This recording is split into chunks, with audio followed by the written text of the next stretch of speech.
Hey friends, we're starting a weekly vlog on Saturday. And before I tell you what I'm gonna read, we're actually going to book club to talk about this book. And we're going to my favorite poke place to have book club today. And I liked the book, so nothing is really wrong with this day other than the fact that I woke up so sick because of dehydration. So we are chugging the water. We've had a boil water notice in our area the last 2 days because E. coli was found in our water. But apparently my area is cleared now.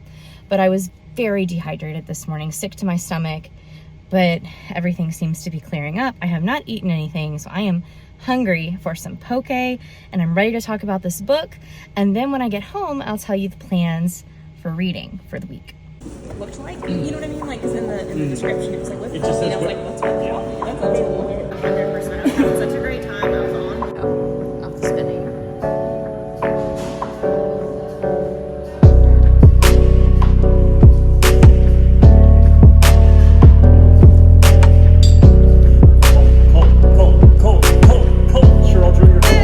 Back from book club. It was a great time. Good discussion. Overall, I think we really liked the book, which was The Last Murder at the End of the World. And since I didn't upload my vlog last week, y'all don't really know how I felt about it. So I'll give you a quick rundown of it. This is a book about an island that is pretty much the only safe place in the world from this fog that just kills humanity. And so on this island, everybody is safe. There are the elders, which essentially are people who live forever until they're like killed. And then there are the villagers who are very, very peaceful and calm. And there are certain rules about these villagers. They have a very strict curfew where like they all go to bed at the same time every night. And if they're not in their bed, they fall asleep wherever they are. They also die at 60, every single one of them. And they have this artificial intelligence that lives in their brain and can kind of control them a little bit. Everybody is just very happy to exist on this island until one of their elders is murdered, and it sends the whole island into chaos. They're in danger because they don't know what's going on. And they're also in danger because the fog has started to close in on the island, and obviously this is deadly. So a few villagers have to kind of band together to figure out what has gone on. And this book was like if Lost, the TV show, met M. Night Shyamalan's The Village, but we also sprinkled a little bit of like an Ivy League lecture on morals and philosophy and ethics in with it too. It was a very smart, thinky book, but I liked it. It was not perfect, and I can't talk about why it wasn't perfect, and it was so not perfect that I couldn't give it a 4-star. So I gave it a 3.75, which all things considered, I think is a very fair and very accurate rating. And I've now read 2 out of 3 of Stuart Turton's books. I haven't read The Devil in the Dark Water yet, and so I really want to because I really do enjoy his writing, and I enjoy the narrator of his audiobooks. He makes me feel very smart when I'm listening to him. But let's talk about kind of the theme of this week's vlog and the 2 books that I definitely want to get to. So because I have sucked with vlogging lately, I want to kind of stick to a theme to make sure I'm reading the books that I say I want to read. And so we're going to start off strong this week with authors I have loved in the past. And so this week we are reading multiple genres, and we are going to be reading a book that has been on my TBR for like the last 5 months, and that is The Friend Zone by Abby Jimenez. I have the physical version, but it's also on Kindle Unlimited now, so I'll probably switch back and forth. And then we'll also be reading In the Middle of the Night by Riley Sager. And if I finish both of these books, we'll pick something else. But because we are kind of in crunch time for Children of Eden, the musical theater show that I'm a part of right now, this might be all we get to. So we'll see. And I hope that both of these end up working for me, and I'll take you along for the ride. Also, I guess I'll take you to rehearsal some this week because I'm gonna be spending a lot of time there. I want y'all to know I'm exhausted, but I also want y'all to know I can't go to sleep without starting this book, at least reading a chapter. So we're gonna read a chapter. Also, I'm using a Bestie Book sleeve book corner to go with this book. It doesn't fit the vibe, but it fits the bright, happy colors. I've seen a lot of change, been through a lot of pain. Some things are not the same as they were a year ago, but all will be okay. I move on each and every day. The past is where it stays. way back a year ago. I've changed for the better this time. I thought I would never be fine. I strive just to say I'm alright. And for the first time in a long time, I'm alright. I've seen a lot of change, been through a lot of pain. Some things are not the same as they were a year ago, but all will be okay. I move on each and every day. The past is where it stays, way back a year ago.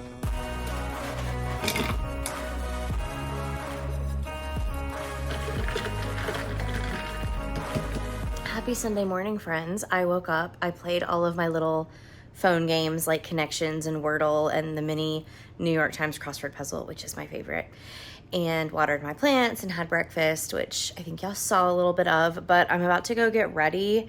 We have rehearsal this afternoon and we're running through Act 1 twice. Act 1, my primary role is just the dance ensemble, but I also sing in the snake ensemble song. And then when I get home, we're going to read some more middle of the night. I only read I almost said chapter. I only read to about page 13 last night, but I already love the setup, the like creepy summer suburban setup. Like I can feel the air in that book. Does that make sense? I can feel the way that the air feels in that book. So I'm excited to get some more of that read tonight, but we have other tasks we must complete first. It's a little chaotic behind me, bear with me, but if you're curious as to what I'm taking to rehearsal to stay like fueled and whatnot, this is my favorite flavor of energy drink. It doesn't matter the brand, but if it's like an orange creamsicle flavor. So we're taking this with us today because I'm feeling a little bit tired. Taking this little cashew cranberry almond trail mix. And then of course I have to have water. So my Owala water bottle with mango and lime Skittle mix. Excuse me, sir. Excuse me. It's no secret that I am absolutely disgusting right now. I am so sweaty after running the show, but I don't want to take a shower until I have reset the house because I'm just going to be working around the hot house again. So we're going to go tackle the kitchen, the living room, the bedroom. The living room's not bad per se. It just has a bunch of stuff that needs to be put in the right spot. Hey, Zelda. Maybe dust a little bit. The kitchen, again, just has like stuff that needs to be put up. I need to mop. And then the bedroom is also kind of similar. There's just stuff that needs to go up and put back in the right spot. Some laundry that needs to get started. The closet, I don't even want to show y'all the closet. That is a job for another day, probably after the show. But it will be nice to read in a reset home. For my girlies that film their vlogs with their phones, don't forget that you can access Audible and Everand on your computer and listen to it that way so that you can still film stuff on your phones. I forget this all the time, so just sharing that little hack.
Hey my friends, good morning. Happy Monday. Let me tell y'all something. I decided to move my tower fan from one side of the room to the other side of the room last night. To me, it made more sense because there was more room on the side that I moved it to. But let me tell you, that disrupted my entire sleep. I did not sleep until about, 6 a.m. this morning when I decided to finally move it back to the other side of the room. So I will not ever move my fan again. I will not change a single thing about my sleep routine because it is what works. And so we're about to make coffee. I have been making instant coffee lately because that's what Kylie Pitts does. And if you haven't caught on yet, there's a lot of this girl I don't agree with. I don't agree with her political views. I don't agree with some other things, but girl can clean a house and girl can make some coffee. So I'm about to make this and then not look like this because I have sprints soon and I don't know what this is. So let's make the coffee and then let's get ready. There is the culprit. That's where it has to stay. It cannot go on the other side of the room. But I'm here because before I get kind of rolling with the day, I wanted to give you an update on Middle of the Night. I am only about 50 pages in right now. I've just had a lot going on lately. And I have these grand ideas that I'm going to bring a book to rehearsal and read, and that's just not possible. While I'm not like a main character in Act 1, I have a lot to do in Act 1, and I'm singing backstage to help like supplement voices. So it just is what it is. So I haven't gotten to read as much as I would have liked, but being 50 pages in, I do have a good idea of our main character. His name is Ethan, and he is in his 40s, and he's obviously a male, which is something new and different for Mr. Riley Sager, and I actually am enjoying his point of view a lot. So the setup of the story is when Ethan was 10, he and his best friend Billy were camping in the backyard, and we all did that in the 90s. We all would camp in the backyard. And somebody came, slit open the tent, took Billy in the middle of the night. Ethan woke up, couldn't find his best friend, and his life just has not been the same since then. So that happened 30 years ago, and he just has kind of been stuck, not knowing how to move forward or live his life ever since the incident with Billy. And it's really sad and it's really lonely. Like, you get just these overwhelming feelings of loneliness from Ethan's point of view when you're reading. I love all of the flashbacks we're getting to the 90s as well, because that's when I grew up, and just some of the references and just the way life was in the 90s. You get that feeling from this book. It's definitely a snapshot of a moment in time. But Ethan has had to move back to his childhood home because his parents are moving to Florida, and things have not been going great Things have not been going great in Ethan's life recently, and so in order to kind of just cope with everything going on, he does move back to his childhood home, which is bringing up a whole lot of memories for him. The weird thing is, none of his neighbors have really changed since his childhood. So in the 30 years ever since Billy's disappearance, he has got the same group of neighbors on his cul-de-sac. So it's weird because you're like an adult and you grow up and you move away, but you come home and everything feels stuck from when you were a child. The same neighbors, the same house, the same backyard, this tragic event that happened with you. And I really like the setup for this so far. I will say it feels slower than a normal Riley Sager book's introduction, but I'm not mad about that. I think that there's a time and a place for slower paced books. So I'm excited to read some more of that today. I also decided to add another book to this vlog because I'm crazy. Y'all know I cleaned a whole bunch yesterday, and I ended up listening to some of Never Lie by Frida McFadden. Since this is an author I've read before vlog, I have read Frida McFadden before. I've read The Housemaid. Is it The Housemaid? Yeah. I've read The Housemaid by her, and I had a good time. Was it quality literature? No. Is there a little bit of controversy with her stealing other people's ideas? No comment. But I will say, for needing a book that I don't have to be 100% fully engaged in, Never Lie is doing a great job. So this book is about this couple. Don't ask me their names, I couldn't tell you. But it's about this couple, and they are going to look at a house that they are potentially interested in buying. And when they get there, it's in the middle of a snowstorm. They can't even drive their car up. And so they decide that they're just going to kind of wait out the storm in this big house. And it turns out this house doesn't really look like it was ready to be viewed. There's dust everywhere. The real estate agent isn't there to meet them, and they're stuck here until the snow lets up. They figure out pretty soon that this house probably belonged to this psychologist who was murdered at one point in her life. And the woman even finds like a secret room that has all of the tape recordings of the psychologist and her patients. That's kind of where I am right now. The setup has all happened, but apparently this is a pretty short audiobook because Everand is telling me I only have 2 hours left of it. So there's the setup. I'm gonna make lunch, change, and get ready for reading sprints. I'm doing public reading sprints today, which are always fun in the afternoon and kind of getting to hang out with the people who are stuck at home like me during the summertime, and we're gonna get some more reading in. Chicken salad sandwich with Fruity Fran from Chicken Salad Chick. It's so good. It's got grapes and pineapple in it, honey barbecue chips, and of course, a Diet Coke. Get me filled up for sprints. We're getting an update from this angle right now. I did sprints this afternoon, and my friend Amy joined me on sprints, which was so much fun. I don't often think to like ask people to be on sprints because imposter syndrome, thinking that like people don't want to hang out with me, which is so silly.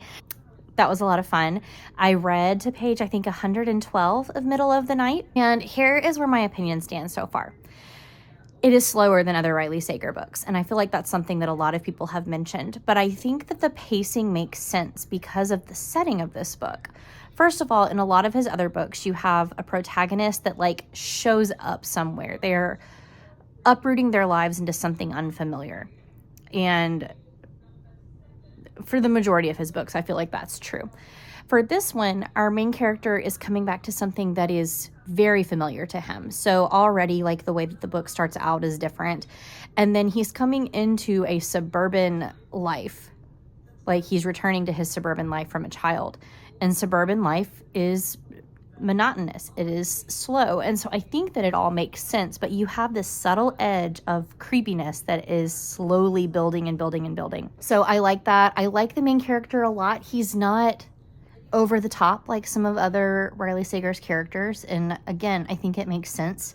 And I do have a theory about one character that has been mentioned. I don't want to say what my theory is, but you're always welcome to chat with me about it. But I'm so convinced that this one thing is true because of another book I read recently, and I'm going to be kind of disappointed if it's not true because I just feel like it makes sense. But that's where we are with Middle of the Night. I haven't listened to or read any of the other books. I'm about to make myself a coffee, a second coffee, and go take that with me to rehearsal. I think I get to try on my Act 2 costume today. So in Act 2, I'm playing Afra, which is one of Noah and the Ark's daughter-in-laws, and she's pregnant, always playing pregnant characters. I have the whole Bible get up to try on, like a little tunic and belt, and I have to try on the pregnant belly and a headdress and stuff. And wearing costumes is one of my favorite things about doing theater. So we'll try that on today. My Act 1 costume is just dance wear, like a leotard and some flowy pants. I love theater. Do I look tired? Because I'm tired. I ended up getting a 7 brew coffee before rehearsal instead of making my own, and that was definitely the way to go. I got a half sweet white chocolate mocha with raspberry. Always a solid choice. I did get to try my costume on tonight. Here are the pictures. I think that it's really cute. Me and the person playing my husband in the show have like a matching color scheme. So that's just, oh so precious. Heather, why is there a pile of hair on your bed? I ordered extensions so that I could do a long braid for my character in the show, so I'm about to play around with these. I'm not going to show you what I look like right now because quite frankly, it's terrifying, but I don't know if I'm going to straighten these or leave them curled. It says that I can straighten them, but I can't get them back to curled, so I don't know what I'm going to do yet. I'm also not complaining, but this did not come with the correct, amount that it was supposed to. It was supposed to come with 1 4 clip, 1 3 clip, and 2 2 clips. What it came with instead is 1 5 clip, 2 2 clips, and 2 4 clips. So that's more hair than I ordered. Like I said, I'm about to play around with it. I think that the color is beautiful. It's a pretty good match. My highlights are super grown out, so they don't go all the way to the top, but I think I can blend them together otherwise. That's a lot of hair, y'all. It is synthetic. It's from TikTok Shop. Okay, y'all, my extensions came in. They're very long. But I will say, I think I color matched pretty well, and I tried to style, to make it blend as much as possible. They are synthetic, so it's not gonna be perfect. And my hair is just really thick, so wherever my hair is, there's a noticeable line. But I think what I'm doing for the show is that I'm going to do it to the side and braid it. I think that kind of looks like Bible hair. Do I look like I'm from the Bible? Because that's the goal right here. While I was playing around with these, I did listen to a whole lot of Never Lie by Frida McFadden. And like, it's a good, really quick listen, but man, the stupidity of this main character, if the book is headed to where I think it's heading. Why is she so dumb? Why is she so dumb? Yes, I'm mad because like it's very obvious that women in this book are just getting gaslit left and right. But at the same time, you've got to have some brains. And I feel like she is a combination of being gaslit, which is terrible, but also having no brains in her head.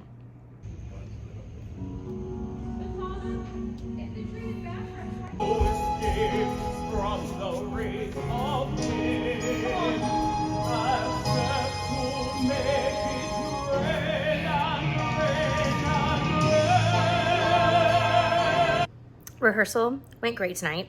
My only note as an actor is that I don't know how to walk like a pregnant lady, which this is not my first show being a pregnant lady.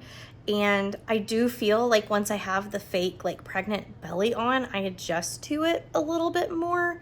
But people who have been pregnant, please give me tips because I have never and will never be pregnant. So help me. I did read a lot of Never Lie today, and I might finish that, or I might read Middle of the Night. I'm not sure yet.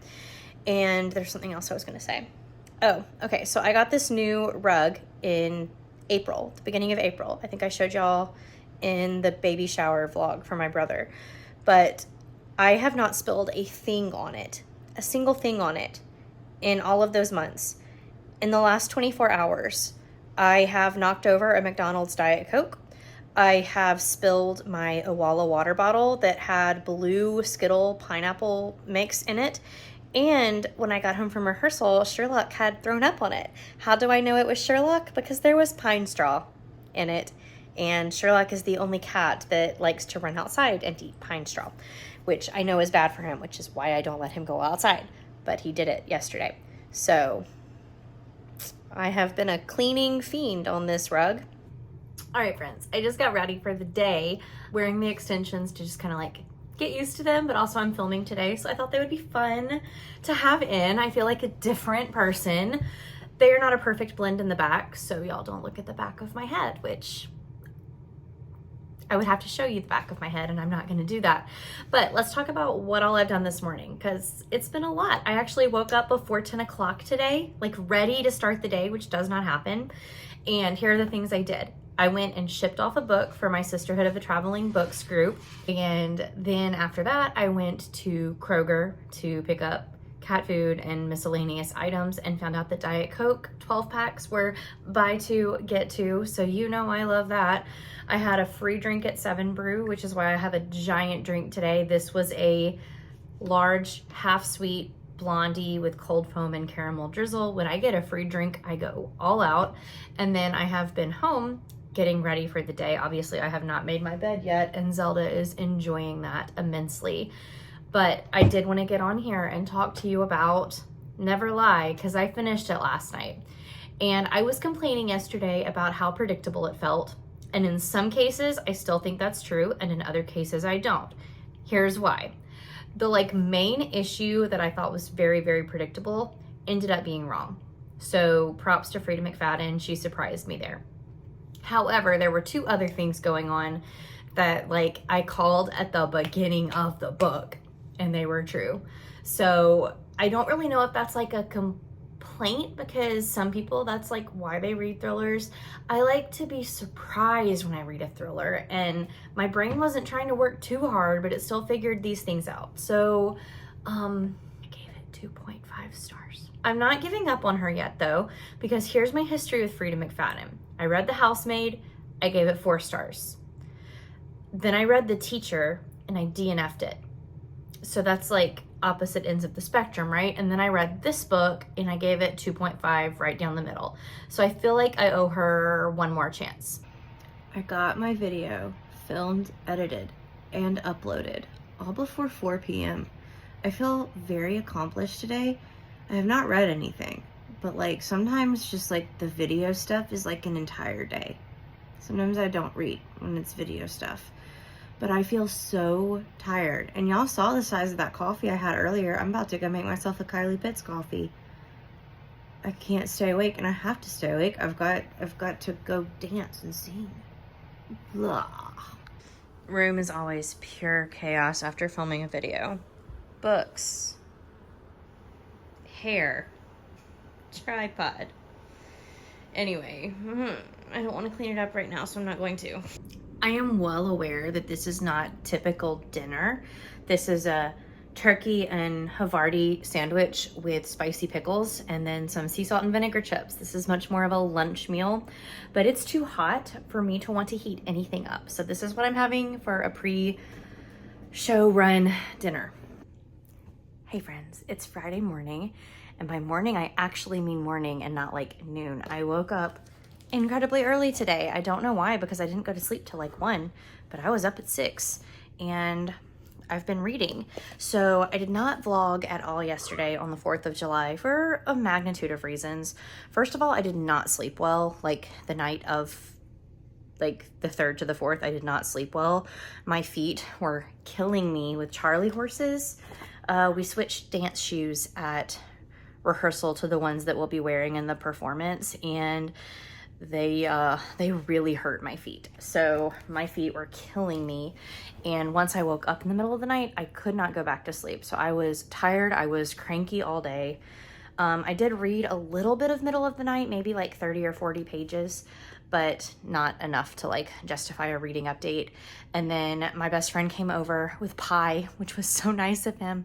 He brought me a key lime pie. I mean, not like a whole pie. He brought me a slice of pie. To be clear, we ordered some pizza and we watched The Batman with Robert Pattinson, and that was our 4th of July. And I really enjoyed the movie, and I really enjoyed the pizza, and I really enjoyed the pie, but most of all, I enjoyed time with my best friend. So that was nice. And when you get bummed out on holidays, sometimes finding ways to cheer yourself up is good. But I have been up for quite a while, and I am on page 221 of Middle of the Night. And this book could go in a multitude of different ways right now. So I think last time I talked to you about it, I just kind of introduced the book. I told you who Ethan was. I explained why the pacing was slow, and I thought that that was okay. And talked about how we have 2 timelines. So the timeline in July in 1994, when all of the story is getting introduced and we are learning about Billy's initial disappearance.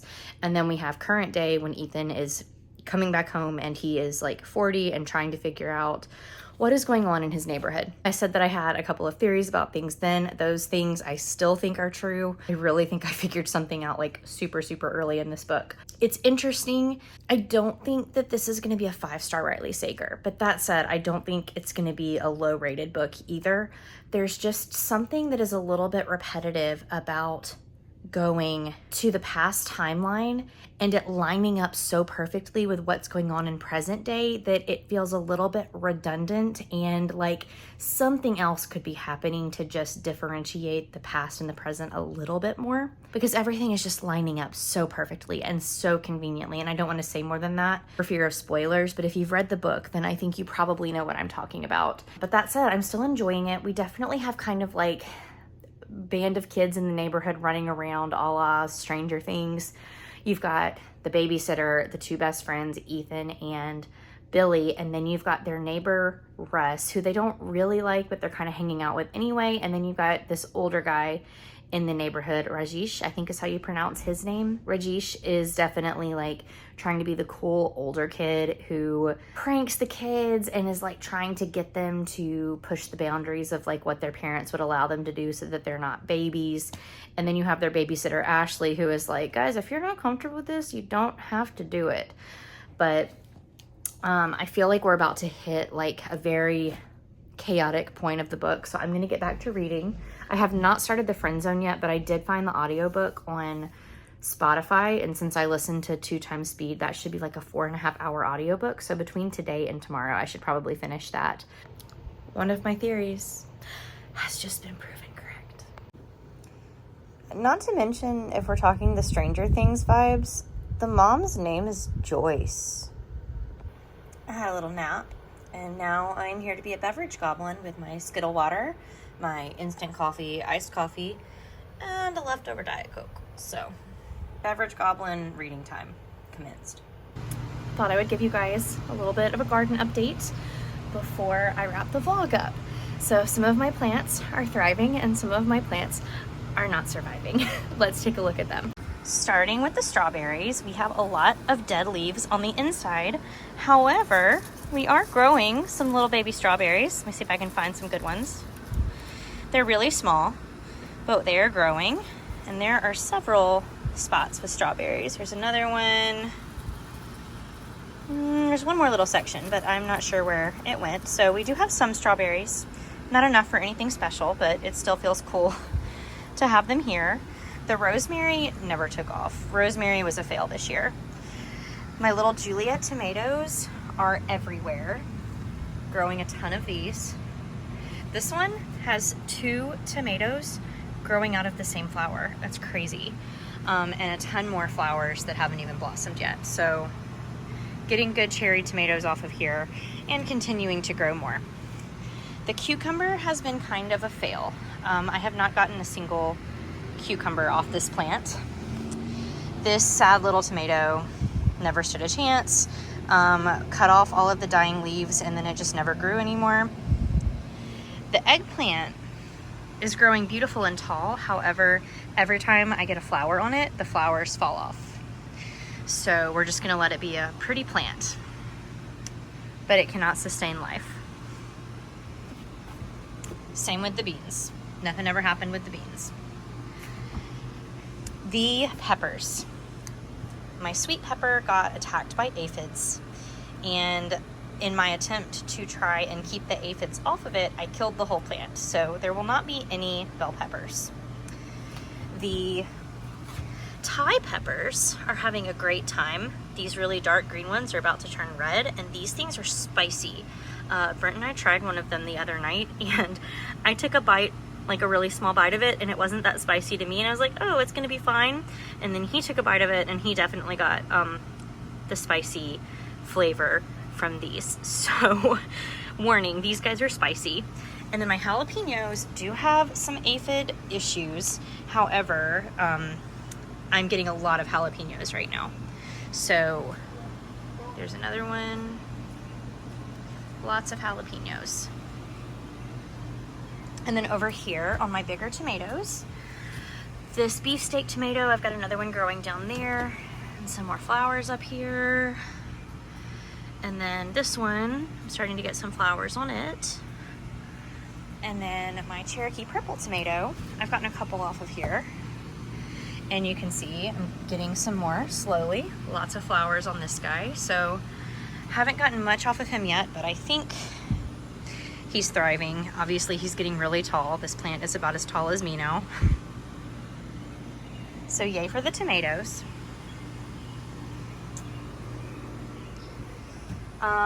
All of the stuff down here kind of failed. That's carrots and then radishes. You can see I've barely got any radishes, and I don't know, still keeping an eye on the carrots. The oregano is doing great. The basil is doing great. I need to kind of clean them up a little bit. Catnip is doing great. And the dill is doing great. I killed the lettuce. I forgot to water it, so that's my fault. It is nice and humid out here on this July evening. I just got back from rehearsal. I probably smell bad. Me and some of the cast went out for Mexican food afterwards, and it was so good. So now all I really want to do is take a shower and then go get horizontal and lay down. But I do need to wrap up the rest of the books that I read this week. Last time we did a book update, I was in the middle of this book. I finished this book yesterday, and I'm giving it 4 stars. I really, really liked it. And I still stick with what I said, that there were aspects about this that were slow, but that made sense within the context of, you know, suburbia, that made sense within the context of this little cul-de-sac neighborhood. But there are other things at work here that make the book interesting, such as an institute in the woods behind this little boy's house. That aspect of the story was very interesting. The friendship dynamics definitely reminded me of Stranger Things. There were some things that I predicted along the way through this book, but not because they were painfully obvious, but because I feel like Riley Sager gave me credit as an amateur sleuth to put some of these harder clues together to figure things out along the way. But the big twist of the book I did not figure out and was taken by surprise for that. So I really, really enjoyed this. I enjoy Riley Sager. He has a very distinct writing style, and his books just feel different from other thrillers, if that makes any sense. I don't know if it does or not. He will forever be a favorite thriller author of me. Even with the few duds that he's had, I will continue to grab for his books and be excited for them every year he decides to release a new one. So Middle of the Night was a win for me. When I finished that, I decided to go ahead and pretty much binge this book. So I read this book in like 10 hours. I just read it. And if you don't know what The Friend Zone is about, this was I almost said Ashley Poston. This was Abby Jimenez's first novel. And we all know, and we love Abby Jimenez, but I feel like that started for most of us with Part of Your World and then continued from there. So I decided to go to her backlist, and I had heard mixed things about this book. Let me tell you the premise so that you can kind of understand why there's mixed things in this book. So we have our main girl. Her name, I've already forgotten her name. Her name is Kristen, and she has a boyfriend in the army. And one day she's driving and she gets rear-ended by this other guy who ends up being friends with her best friend's fiance. And they hit it off really great. And the issue is Kristen's boyfriend is deployed. He is not there. And I'm going to tell you up front, I do not like a cheating trope. I do not like a cheating situation in a book, and most of the time it will make me DNF it. Kristen definitely is attracted to the friend of her friend, Josh, and he ends up working for her small business, and so they are around each other a lot. And I will say Kristen does not act on her cheating impulses, but there are definite thoughts in her head that do kind of bother me. But for some reason I stuck with this book. I thought Josh was a very endearing male character, and I feel like he had more integrity in the situation than Kristen did. But in the end, their story does work out, but there are bigger things at play in this book. I don't want to sit here and tell you what some of the bigger topics that this book discusses are, but I would say that if you are sensitive to certain things, maybe look up content and trigger warnings for this book. Like I said, it just deals with some very heavy things specifically that women have to go through, and I both appreciated them, and I mean, they're hard to read about. So just know that going in. Know that you are going to be dealing with thoughts of unfaithfulness from our main character in this book too. All of that said though, I gave this 3.75 because the things that I liked about this book, I absolutely adored. The things that I didn't like about this book, I did not like at all. And I feel like a 3.75 is a good balance of those two things. I'm very glad I read it. Our main character has a friend named Sloan in this book, and I'm excited to learn more about Sloan in the future. And I really love Abby Jimenez's writing. Even when she writes about tropes that I don't typically gravitate toward, she can do it well. So I'm excited to pick up her next book soon. But with that said, I read 3 books this week. I read Middle of the Night, I read The Friend Zone, and I read another book. What did I read at the beginning of this week? I forgot. I read Never Lie by Frida McFadden. I don't know how I forgot about that one, and I think I gave that one a 2.5. So we had a 2.5, we had a 3.75, and we had a 4 this week. A pretty balanced reading week, if I do say so myself. If you did watch all the way to the end of this video, leave me a lion emoji or a crown emoji, because the Lion King, because Hakuna Matata, dude. If you know, then you know, and if you don't know, you also know I love the Lion King. So an apt emoji. But I will see you guys in next week's vlog, which will be my Summerween vlog. So we've got some horror and we've got some thriller coming your way in the middle of the summer. Also, just know I am about to be knee deep in my final week of dress and tech. So if next week's vlog is a little bit scattered, I'm just giving y'all a forewarning. But I'll see you guys in another video soon. My social media, my Patreon, everything else is linked down below. I would love it if you came and chatted with me on Instagram or checked me out anywhere else. And I will see you in another video very soon. Bye guys.